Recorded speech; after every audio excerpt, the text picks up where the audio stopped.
Hi guys, welcome back. Rekha Ratheesh ഇട്ടേക്കുന്ന ആ ഒരു വീഡിയോ നിങ്ങൾ കുറച്ച് ആൾക്കാരെങ്കിലും കണ്ടിട്ടുണ്ടായിരിക്കും. മുഖ്യമന്ത്രിക്ക് അപേക്ഷയൊക്കെ പറഞ്ഞുകൊണ്ട് ഇട്ടേക്കുന്ന ആ ഒരു വീഡിയോ ആണ്.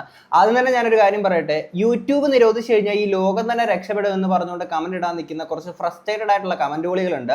ഇത്തരം കമന്റ്സ് നമ്മൾ ഈ ചാനലിൽ നിരോധിച്ചിരിക്കുകയാണ്. മറ്റൊന്നും കൊണ്ടല്ല, നിങ്ങൾ ഈ കമന്റ് ഇടാൻ വരുന്നത് ഇതേ യൂട്യൂബിൽ തന്നെയാണ്, അല്ലാതെ വേറൊന്നും അല്ലല്ലോ. അപ്പോൾ ഒരുമാതിരി മണ്ടന്മാരെ പോലെ വന്നിട്ട് അങ്ങനത്തെ സാധനങ്ങൾ ഇടാണ്ടിരിക്കുക എന്നുള്ളത് എനിക്ക് ആദ്യം പറയാനുള്ളത്. എന്നാണെങ്കിൽ ആദ്യം തന്നെ രേഖാരതീഷിന്റെ ആ ഒരു വീഡിയോ നമുക്കൊന്ന് കാണാം. പ്രിയപ്പെട്ട സർക്കാർ ശ്രീ പിണറായി വിജയൻ സാറിന് എൻ്റെ പേര് രേഖാരതീഷ്. ഞാൻ മലയാളം സീരിയൽ ഇൻഡസ്ട്രിയിലാണ് വർക്ക് ചെയ്യുന്നത്. എനിക്കൊരു മകനുണ്ട്, 9ാം ക്ലാസ്സിൽ പഠിക്കുന്നു. കഴിഞ്ഞ 7-9 മാസങ്ങളായി എനിക്ക് ജോലിയില്ലാതെ ഞാൻ എൻ്റെ ഫ്ലാറ്റിൽ കഴിയുകയാണ് സർ. 2-3 മാസങ്ങളായി ഒരു കൂട്ടം യൂട്യൂബേഴ്സ് എൻ്റെ പിന്നാലെ എന്നെക്കുറിച്ച് വളരെ മോശമായ രീതിയിൽ ക്യാപ്ഷൻസ് കൊടുത്ത് ചിത്രീകരിക്കുകയും എന്നെ ജീവിക്കാൻ അനുവദിക്കാതെ എന്നെ സമ്മർദ്ദത്തിലാക്കുകയും ചെയ്യുന്നു. മാനസിക സമ്മർദ്ദം എനിക്ക് സഹിക്കാൻ പറ്റുന്നില്ല സർ. ഈയിടക്കാലങ്ങളായി നമ്മുടെ കേരളത്തിൽ ഒരുപാട് ജീവൻ പൊലിഞ്ഞു പോകുന്നുണ്ട് ഇങ്ങനെയുള്ള കാര്യങ്ങൾ കൊണ്ട്. ജീവിക്കാൻ വേണ്ടി ഒരുപാട് കഷ്ടപ്പെട്ട് മുന്നോട്ട് പോകാൻ ശ്രമിക്കുന്ന ഒരു സ്ത്രീയാണ് ഞാൻ, എൻ്റെ മകന് വേണ്ടിയിട്ട്. പക്ഷേ ഈ യൂട്യൂബേഴ്സ് കാരണം എനിക്ക് മുന്നോട്ട് ജീവിച്ച് പോകാനുള്ള ശേഷി ഇല്ലാതെ ആകുകയാണ്. മാനസികമായിട്ടുള്ള സമ്മർദ്ദം, എനിക്ക് ജീവിക്കാൻ പറ്റുന്നില്ല സർ. ഇങ്ങനൊരു വീഡിയോ ചെയ്യാനുള്ള കാരണം, എനിക്ക് എന്തെങ്കിലും സംഭവിച്ചാൽ തീർച്ചയായും എന്തുകൊണ്ട് എന്നുള്ളൊരു ചോദ്യം വന്നാൽ എന്നെ തേജോവധം ചെയ്യുന്ന ഈ യൂട്യൂബേഴ്സ് തന്നെയാണ് ഇതിൻ്റെ പിന്നിലുള്ള കാരണമെന്ന് എനിക്ക് അറിയിക്കണം. ഇതുകൊണ്ടെങ്കിലും ഇവിടെ അവസാനിക്കണം ഈ കാര്യങ്ങൾ. എന്നെ മാത്രമല്ല, എൻ്റെ ഫീൽഡിലുള്ള ഒരു കൂട്ടം ആൾക്കാരെ ഇതുപോലുള്ള കാര്യങ്ങൾ കൊണ്ട് ചൂഷണം ചെയ്യുന്ന ഒരുപാട് യൂട്യൂബേഴ്സ് ഉണ്ട്. ദയവേത് ഇതിനെതിരെ ശക്തമായ ഒരു തീരുമാനമെടുക്കണം. എനിക്ക് വേണ്ടി മാത്രമല്ല, ഇനിയുള്ള എൻ്റെ സഹോദരന്മാരും സഹോദരിമാർക്കും ഇങ്ങനെയുള്ള അനുഭവങ്ങൾ ഉണ്ടാകാതെ സർക്കാർ ഒരു തീരുമാനമെടുത്ത് ഇതിൽ നിന്നും ഞങ്ങളെ എല്ലാവരും രക്ഷിക്കണമെന്ന് താഴ്മയോടുകൂടി ഞാൻ അപേക്ഷിക്കുന്നു. നിങ്ങൾക്കിപ്പോൾ ഉണ്ടായിരിക്കുന്ന ഈ ഒരു മാനസിക സംഘർഷത്തിൽ നമ്മളും പങ്കുചേരുന്നു. പക്ഷെ ഇവിടെ ആരാ എന്താന്നുള്ള കാര്യങ്ങളൊന്നും ഇവിടെ എടുത്ത് പറഞ്ഞിട്ടില്ല. യൂട്യൂബേഴ്സ് കാരണം എന്നുള്ള രീതിയിൽ പറയുമ്പോഴത്തേക്കിന് എല്ലാ ആളുകളെയും കാണുന്ന ആൾക്കാർ അങ്ങനെ ആയിരിക്കും വിചാരിക്കുക, എല്ലാ യൂട്യൂബേഴ്സ് ഇങ്ങനെ ആയിരിക്കുമോ, ഇങ്ങനെയാണെന്നുള്ളതായിരിക്കും വിചാരിക്കുക. പക്ഷെ മനസ്സിലാക്കേണ്ട ഒരു കാര്യം എന്ന് വെച്ച് കഴിഞ്ഞാൽ, ഈ ലേഡി പറയുന്നുണ്ട് ഇവരുടെ ഒപ്പം വർക്ക് ചെയ്യുന്ന ആർട്ടിസ്റ്റുകൾക്ക് പോലും ഇത്തരത്തിലുള്ള ഇഷ്യൂസ് ഉണ്ടാവാറുണ്ടെന്നൊക്കെ പറയുമ്പോഴത്തേക്കിന് ഇതേ ഇൻഡസ്ട്രിയിലുള്ള സീരിയൽ ആർട്ടിസ്റ്റുകളെയൊക്കെ ആണെങ്കിൽ സപ്പോർട്ട് ചെയ്തിട്ടുണ്ട്. നമ്മൾ തന്നെ എന്തോരം വീഡിയോസ് കാര്യങ്ങളൊക്കെ നമ്മൾ ചെയ്തിട്ടുണ്ട്.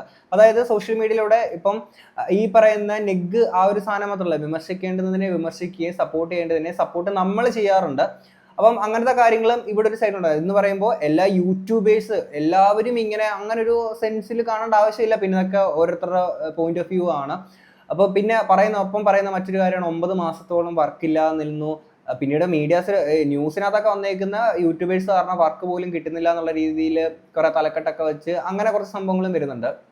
പക്ഷേ ഇത്തരത്തിലെ ഇതേ അനുഭവം പങ്കുവച്ചിട്ട് മുമ്പ് പല ആർട്ടിസ്റ്റുകളും എൻ്റെ അടുത്ത് ഇതുപോലെ സങ്കടം പ്രകടിപ്പിച്ചിട്ടുണ്ട്.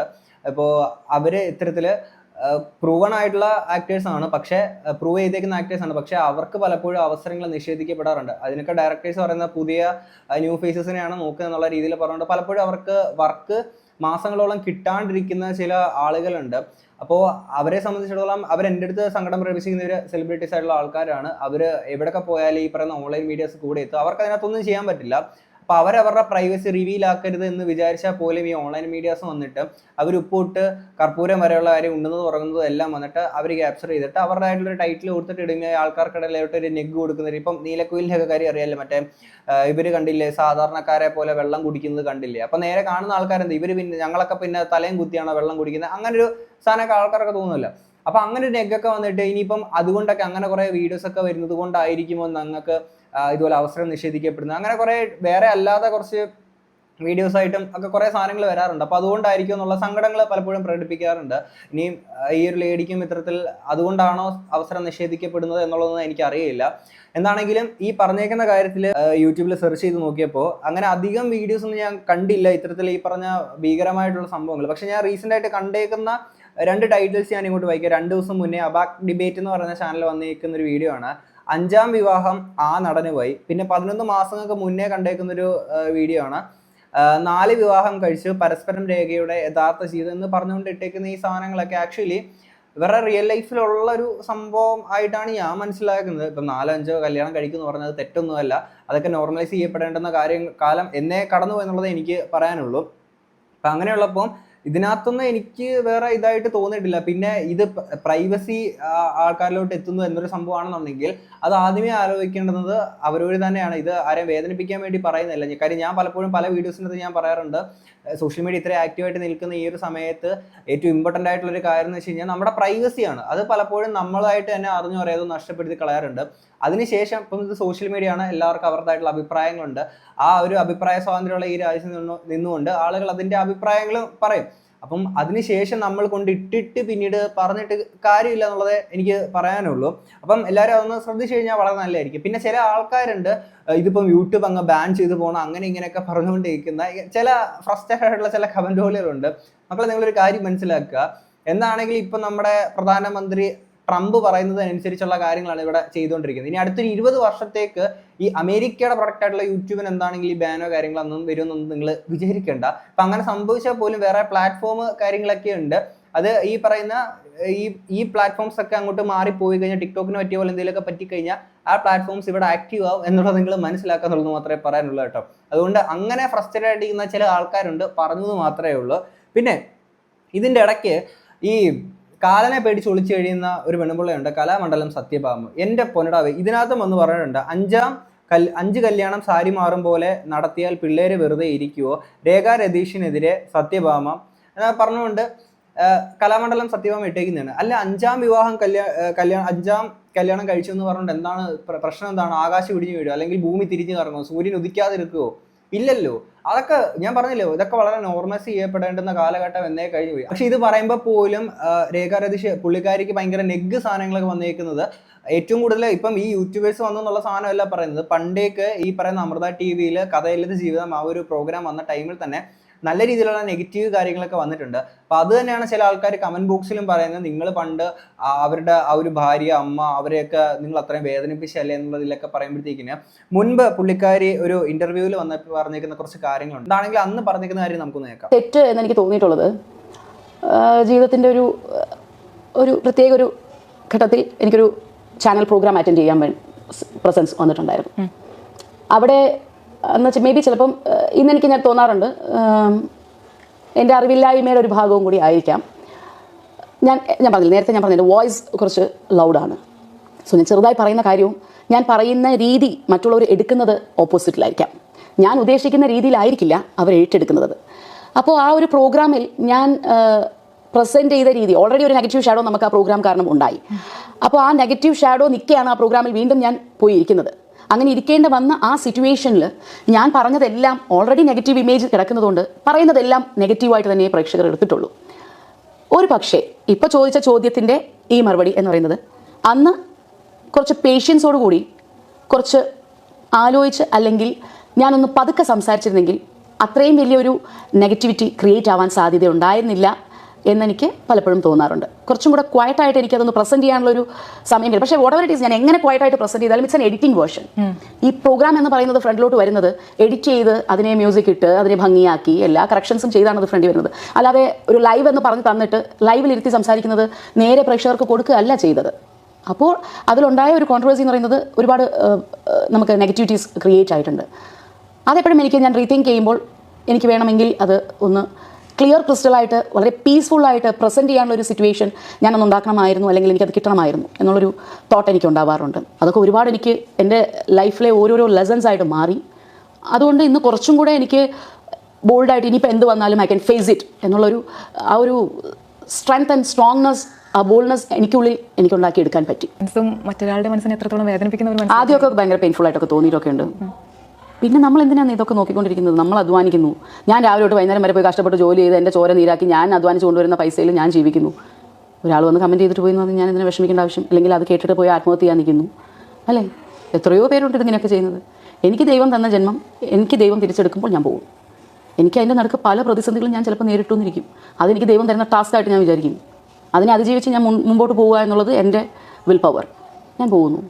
എൻ്റെ ടൈം കഴിഞ്ഞു ഭൂമിയിൽ, നീ തിരിച്ചു വരാറായി എന്ന് പറയുമ്പോൾ തന്നെ വിളിക്കും, അപ്പം ഞാൻ പോയിക്കോളും. അതിനിടയ്ക്ക് ഇനി ആര് വന്ന് എന്ത് പറഞ്ഞാലും ഇതിലൂടെ കേട്ട് ഞാൻ ഇതിലൂടെ പറഞ്ഞിട്ട് പോകും. അത്രേ ഉള്ളൂ. അന്ന് അങ്ങനെ ഒക്കെ പറഞ്ഞേക്കുന്ന ഒരു വ്യക്തിയായിരുന്നു. ഇതിലേക്കുള്ള കേട്ട് ഇതിലേക്കൂടെ കളയാന്ന് പറഞ്ഞ കാര്യം അത്രയും നെഗറ്റീവ് ഭയങ്കര ഹേറ്റ് ഒക്കെ വന്നേക്കുന്ന ഒരു ടൈമായിരുന്നു അന്ന്. പക്ഷേ അതിനെ ഇങ്ങനെ എടുത്തേക്കുന്ന ഒരു വ്യക്തി പിന്നീട് ഇപ്പോൾ യൂട്യൂബേഴ്സ് അങ്ങനെ ഇങ്ങനെ എന്നൊക്കെ പറയുമ്പോഴത്തേക്കിന് ഇതിനെ താങ്ങാൻ കഴിയില്ല എന്ന് പറയുമ്പോഴത്തേക്കിന് മനുഷ്യന്മാരാണ്, പറഞ്ഞൊരു വാക്കല്ലേ, ഇരുമ്പൊലൊക്കെ ഒന്നും അല്ലല്ലോ, മാറാം. പിന്നെ മനുഷ്യന്റെ മാനസികാവസ്ഥയാണ്. പുള്ളിക്കാരി ഏറ്റവും കൂടുതൽ പറയാൻ തൻ്റെ മകന് ഇത്തരത്തിൽ സ്കൂളിലൊക്കെ ഈ തംബ്നെയിലും ടൈറ്റിൽസും ഒക്കെ കണ്ടിട്ട് കൂട്ടുകാർ വന്ന് കളിയാക്കുക, അങ്ങനത്തെ കുറേ സംഭവത്തെ പറ്റിയിട്ടൊക്കെയാണ് പറയണത്. കാരണം ഞാൻ പൊതുവേ ഒരു യൂട്യൂബ് ചാനൽസിനും ഞാൻ ഇരുന്ന് കൊടുക്കാറില്ല. കാരണം എന്താ വെച്ച് കഴിഞ്ഞാൽ അത് വേറെ ഒന്നും കൊണ്ടല്ല, എൻ്റെ മോനെ ആലോചിച്ച് വേണ്ടി മാത്രമാണ്. ഇപ്പോൾ ഞാൻ ഇതിന് കണ്ടിന്യൂവേഷനായിട്ട് ഞാനിത് പറയാൻ കാരണവും, നിങ്ങൾ തമ്മിൽ ഇടുന്നതിന് മുമ്പേ ആലോചിക്കുക. എനിക്കൊരു മകനുണ്ട്, ആ മകൻ പഠിക്കുന്നത് 9th സ്റ്റാൻഡേർഡാണ്, അവനൊരു സ്കൂളിലാണ്. അവൻ്റെ ഒപ്പം അവൻ്റെ ഫ്രണ്ട്സ് ഉണ്ട്. ആ ഫ്രണ്ട്സിൻ്റെ വീട്ടിൽ ഈ ഇൻ്റർവ്യൂസ് കാണും, ഈ തംബ്നെയിൽസ് കാണും. ഈ തംബ്നെയിൽ അവരുടെ വീട്ടിൽ ഉന്നയിക്കപ്പെടും. അത് ആ കുട്ടികൾ കേൾക്കും. ആ കുട്ടികൾ എൻ്റെ മകനോടൊപ്പം ഷെയർ ചെയ്യും. അവിടെ എൻ്റെ മകൻ എന്ന് പറയുന്ന വ്യക്തി നിൽക്കുന്ന ഒരു സിറ്റുവേഷൻ അത് നിങ്ങൾക്ക് മനസ്സിലാക്കാൻ പറ്റില്ല. അതല്ലെങ്കിൽ നിങ്ങളുടെ വീട്ടിലുള്ള ഒരു കുട്ടിക്ക് അതുണ്ടാവണം. അപ്പോൾ അതുകൊണ്ട് തന്നെയാണ് യൂട്യൂബുകൾക്ക് ഞാൻ കൊടുക്കാത്തത്. അല്ല, ഇത് എല്ലാ ആളുകളും മനസ്സിലാക്കേണ്ടുന്ന ഒരു കാര്യം എന്ന് വെച്ച് കഴിഞ്ഞാൽ, നമ്മളുടെ ഒരു പ്രൈവസി ഉണ്ട്, നമ്മുടെ ഒരു പ്രൈവറ്റ് ലൈഫ്. നമ്മളായിട്ട് ഇപ്പം നമ്മളിപ്പം 4-മോ 5-മോ ഇപ്പോൾ കല്യാണം കഴിക്കുക എന്തോ ആയിക്കോട്ടെ, നമ്മുടെ കുട്ടികളുടെ കാര്യം പോലും, അല്ലെങ്കിൽ ഇതെല്ലാം വന്ന് സോഷ്യൽ മീഡിയയിലൂടെ അല്ലെങ്കിൽ ആൾക്കാരിലോട്ട് എത്തിക്കുന്ന തരത്തിൽ പലരും ചെയ്യാറുണ്ട് എന്ന് കരുതിയിട്ട്. അപ്പം നിങ്ങൾ ആലോചിക്കുക, ഇത് സോഷ്യൽ മീഡിയയ്ക്ക് ഇത്ര ആക്റ്റീവ് ചെയ്യുന്നതിന് മുന്നേ തന്നെയല്ലേ എന്ന് പറയുമ്പോൾ, അന്ന് കഥയെഴുത് ജീവിതം എന്ന് പറയുന്ന ആ ഒരു ഷോയിൽ വന്നിട്ട് സ്വന്തം ജീവിതം ആൾക്കാരുടെ മുന്നിൽ ഒരു പ്രദർശന വസ്തുവായിട്ട് ഒരു എന്റർടൈൻമെന്റ് പർപ്പസിന് വേണ്ടിയിട്ട് ചെയ്യുന്ന ഒരു തരത്തിലോട്ട് നമ്മളായിട്ട് അന്ന് ഇട്ട് കൊടുത്തേക്കുന്ന ഒരു സാധനമാണ് അല്ലേ. അപ്പൊ അങ്ങനെ ഇട്ട് കൊടുക്കുമ്പോൾ ആളുകൾ അതിനെ ഓഡിറ്റ് ചെയ്യും, ആളുകൾ അതിനെ പറ്റി സംസാരിക്കും. അപ്പം നമ്മൾ അന്നത് വേണ്ടായിരുന്നു എന്ന് പറയുമ്പോൾ നമുക്ക് ടൈം മെഷീനൊന്നും ഇല്ലല്ലോ, തിരിച്ചു പോയിട്ട് അതൊക്കെ മാറ്റി ചെയ്യാനൊക്കെ ഉണ്ട്. അപ്പം ആൾക്കാർ ആലോചിക്കണം, നമ്മൾ ഇതൊക്കെ ചെയ്യുമ്പോഴത്തേക്കിന് പിന്നീട് നാളുകളിൽ ഇതിനുണ്ടാവുന്ന കോൺസിക്വൻസസ്, പിന്നീട് നമ്മൾ പറയുന്ന അല്ലെങ്കിൽ നമ്മൾ വിചാരിക്കുന്ന പോലെ തന്നെ ഈ കാര്യങ്ങളൊന്നും ഉണ്ടാവില്ല. അതൊക്കെ എല്ലാവരും ആലോചിക്കണം. ഇപ്പം അതൊക്കെ ഫേസ് ചെയ്യാനെ കൊണ്ട് തയ്യാറാണ്. ഇത് ഞാൻ പലപ്പോഴും പറയുന്നുണ്ട്, നമ്മുടെ ഈ ഒരു പ്രൈവസി കാര്യങ്ങളൊക്കെ എക്സ്പോസ് ചെയ്യുന്നത് നമ്മുടെ ചോയ്സ് ആണ് അല്ലേ. ആ ചോയ്സ് നമ്മളത് അങ്ങനെ ഒരു കാര്യം തിരഞ്ഞെടുക്കുമ്പോൾ നാളെ ഉണ്ടാകുന്ന കോൺസിക്വൻസസ് ഫേസ് ചെയ്യാനുള്ള ഒരു വിൽ പവറോടെ നമുക്ക് ഉണ്ടാവണം. അപ്പം അന്ന് ഈ ഒരു ലേഡിക്ക് ഇത്തരത്തിൽ നെഗറ്റീവ് ഒക്കെ വന്നപ്പോഴത്തേക്ക് നേരിടാൻ കരുത്തുണ്ടായിരുന്നു. പക്ഷെ ഇന്ന് അതിനുള്ള കരുത്ത് നഷ്ടപ്പെട്ടു പോയി. ഞാൻ ഒറ്റ വാക്കി പറഞ്ഞത്, അന്നത്തെ പ്രോഗ്രാമിൽ അവരെല്ലാം കട്ട് ചെയ്ത് എഡിറ്റ് ചെയ്ത് കാണിച്ചു. പല കാര്യങ്ങളും അതിൽ നടന്നതുണ്ട്. അതൊക്കെ ഞാനിരുന്ന് റിവീൽ ചെയ്യാനിരുന്ന് കഴിഞ്ഞാൽ ഇതെല്ലാം റിവീൽ ചെയ്തുകൊണ്ടിരിക്കേണ്ടി വരും. ഈ പ്രോഗ്രാം കഴിഞ്ഞ് ഇവരെല്ലാം എന്നെ കാണാൻ വന്ന് സോറി പറഞ്ഞു പറഞ്ഞു കഴിഞ്ഞാൽ ഈ ജനം വിശ്വസിക്കൂ? ഇല്ല. ആ ഷോ അറ്റൻഡ് ചെയ്യണ്ടായിരുന്നു എന്ന് തോന്നിയിട്ടുണ്ടോ? തോന്നിയിട്ടുണ്ട്. പുള്ളിക്കാരി പറയുന്ന പ്രകാരം ശരിയാണ്. ഒരു TV ഷോ പ്രോഗ്രാം എന്നൊക്കെ പറയുമ്പോഴത്തേക്കിന് അതിൻ്റെ എഡിറ്റും കട്ടും പേസ്റ്റും ഒക്കെ കഴിഞ്ഞിട്ടൊക്കെ ആയിരിക്കും ഇതിൻ്റെ ഔട്ട് നമ്മളോട്ട് വരിക. അതിനുശേഷം ഇവരൊക്കെ സോറി പറഞ്ഞോ ഈ കാര്യങ്ങളൊക്കെ ഒന്ന് സംഭവം ശരിയായിരിക്കാം. പക്ഷേ ഇതൊന്നും ഒരു ഓഡിയൻസിനെ സംബന്ധിച്ചിടത്തോളം അവർക്ക് അറിയേണ്ടുന്ന ആവശ്യകത അവർക്ക് വരുന്നില്ല. കാര്യം എന്ന് വെച്ചാൽ അവരെ സംബന്ധിച്ചിടത്തോളം അവർക്കൊരു ഫ്രീ ടൈം കിട്ടുന്ന ഒരു പ്രോഗ്രാം കാണാനെ കൊണ്ടിരിക്കുന്നു. ആ സമയത്തേക്ക് അവരുടെ മുന്നിൽ ആ പ്രോഗ്രാമിൻ്റെ ടൈമിൽ എന്തെത്തുന്നു എന്നുള്ളത് മാത്രമേ അവർക്ക് ചിന്തിക്കേണ്ടതായിട്ട് വരുള്ളൂ. അതിനപ്പുറത്തേക്ക് ആ ഷോയുടെ പിന്നാമ്പുറത്ത് എന്തൊക്കെ സംഭവിക്കുന്നുണ്ട്, ആരോട് സോറി പറഞ്ഞു, ഇതൊന്നും അവർക്ക് അറിയേണ്ടുന്ന ഒരു ആവശ്യകത അവിടെ വരുന്നില്ല. അപ്പോൾ അവിടെ വരുന്ന പ്രശ്നം എന്താണെന്ന് വെച്ച് കഴിഞ്ഞാൽ, നമ്മൾ നമ്മുടെ പ്രൈവറ്റ് ലൈഫ്, നമ്മുടെ ഒരു ലൈഫ് പ്രദർശനാവസ്ഥയായിട്ട് അവിടെ കൊണ്ടുവച്ചിട്ട് അതിനകത്ത് നമ്മൾ പറയുന്ന കാര്യം, നമ്മുടെ ഇമോഷൻസ്, നമ്മൾ അനുഭവിച്ചിരിക്കുന്ന പല കാര്യങ്ങളൊക്കെ ഉണ്ടായിരിക്കും. പക്ഷേ അതൊക്കെ അതേ രീതിയിൽ എക്സ്പ്രസ് ചെയ്യാൻ പറ്റിയെന്ന് വരില്ല. ഇപ്പം നമ്മൾ അങ്ങനെ എക്സ്പ്രസ് ചെയ്താലും കാണുന്ന ആൾക്കാർ അതേ രീതിയിൽ എടുത്തു എന്നുള്ള സാധനങ്ങളും വരില്ല. അപ്പം അന്ന് അത്രയും നെഗറ്റീവ് സാധനങ്ങളൊക്കെ വന്നേക്കുന്ന ഒരാളാണ്. അപ്പോഴും ആലോചിക്കേണ്ടത് എന്താണ്, ഇപ്പം 5ാമതൊരു വിവാഹം കഴിക്കുമെന്ന് പറയുമ്പോൾ പോലും തൻ്റെ ആ ഒരു ലൈഫിനെ ആൾക്കാരിലോട്ട് എത്തിച്ചിട്ട് പിന്നീട് 5ാം വിവാഹം കഴിക്കുന്ന അങ്ങനെ കുറച്ച് ടൈറ്റിൽസ് ഒക്കെ സാധനങ്ങൾ വരുമ്പോഴത്തേക്കിന് ആക്ച്വലി നിങ്ങളെപ്പോലുള്ള ആളുകളാണിത് ഫസ്റ്റ് ഓഫ് ഓൾ ആലോചിക്കേണ്ടുന്നത്. ഇങ്ങനെ നമ്മളത് എക്സ്പോസ് ചെയ്യണോ അല്ലെങ്കിൽ ഈ സാധനങ്ങൾ ആളുകളിലോട്ട് എത്തിക്കണോ? കാര്യം ഇതിൻ്റെ ഭാഗമായിട്ടൊക്കെ തന്നെയല്ലേ ഈ പറയുന്ന വീഡിയോസ് കാര്യങ്ങളൊക്കെ വരുന്നത്.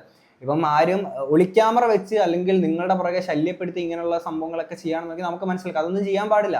പക്ഷെ നമ്മൾ പബ്ലിക്കിലോട്ടൊരു സാധനം എത്തിക്കുമ്പോഴത്തേക്കിന് അഭിപ്രായ സ്വാതന്ത്ര്യമുള്ളൊരു നാടാണിത്. ആൾക്കാർ അവരുടെ അഭിപ്രായം പറയും, നമുക്ക് അതിനകത്തൊന്നും ചെയ്യാൻ പറ്റില്ല. പിന്നെ സത്യഭാമയെ പോലുള്ള ആൾക്കാർ അതൊന്നും മൈൻഡ് ചെയ്യേണ്ട ആവശ്യമില്ല എന്നുള്ളതേ എനിക്ക് പറയാനുള്ളൂ. എന്താണെങ്കിലും ഇത്രയൊക്കെ കേട്ടിട്ട് നിങ്ങൾക്ക് എന്താണ് തോന്നുന്നത് എന്നുള്ളത് തീർച്ചയായും കമന്റ് ബോക്സിൽ പറയാം. നമുക്ക് അടുത്തൊരു വീഡിയോ കാണാം. അപ്പോൾ ശരി, ബൈ.